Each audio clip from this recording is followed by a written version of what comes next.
Welcome to Speak Up, Stand Up, Save a Life Facilitator training for 2020. We are so excited that you have volunteered to facilitate. I'm going to go ahead and walk you through our process. Our intention is that young people are inspired to take this process back to their schools as ambassadors and share it in their school community. Our goal is that young people feel comfortable sharing their struggles with their peers and other adults, and our aim for the participants in this experience is that they don't feel judged and that we're not trying to fix them, that we're just holding the space to have this authentic conversation. So I'm going to go ahead and walk you through the process. We're going to start over here. Of course, the first thing we're going to do is our group introductions. Very important. You're going to go around and hear from everyone in your group. You could even model it yourself first. The first step, each person will say their name, their school and their grade, and then one warning sign or issue young people face. This is also, the second step is part of the first step. You can go ahead and start scribing on this flip chart right away as you hear from the young people, the warning sign or issue young people face. There's no wrong answer on this. Anything that they come up with, just write it down. And you could have one that you have thought of. Something I typically say is fake people. That's an issue young people face. Or a warning sign, maybe it could be them sitting by themselves at lunch. No wrong answer, just scribe down the warning signs and the issues. We will then move to step 3. This is how I can help myself and how I can help others. So you'd start here on the outside, how you can help others, and then move on to the inside on how you can help yourself.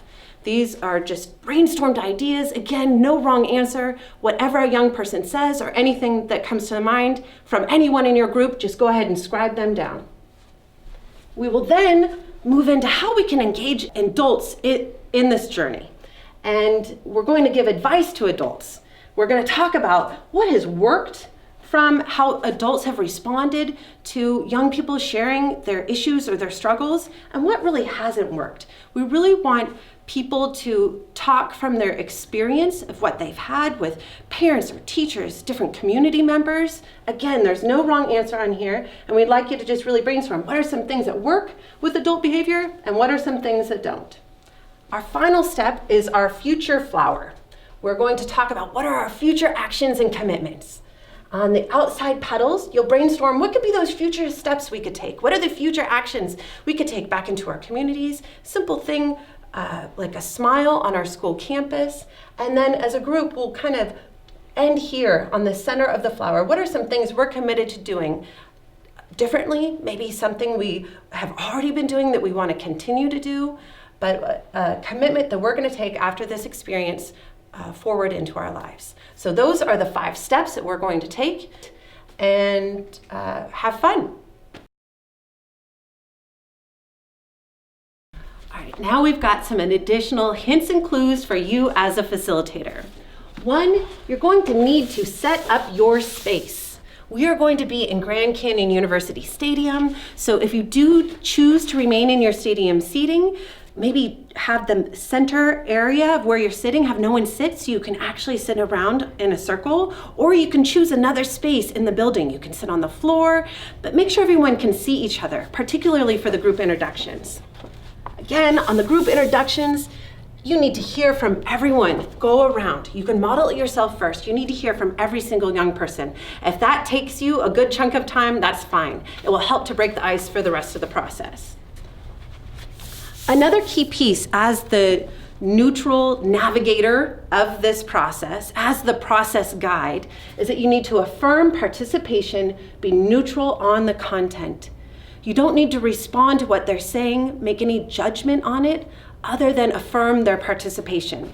We're not trying to fix anyone. We have crisis team that's going to be milling around, that will be checking in, that's going to be going through these flip charts afterwards.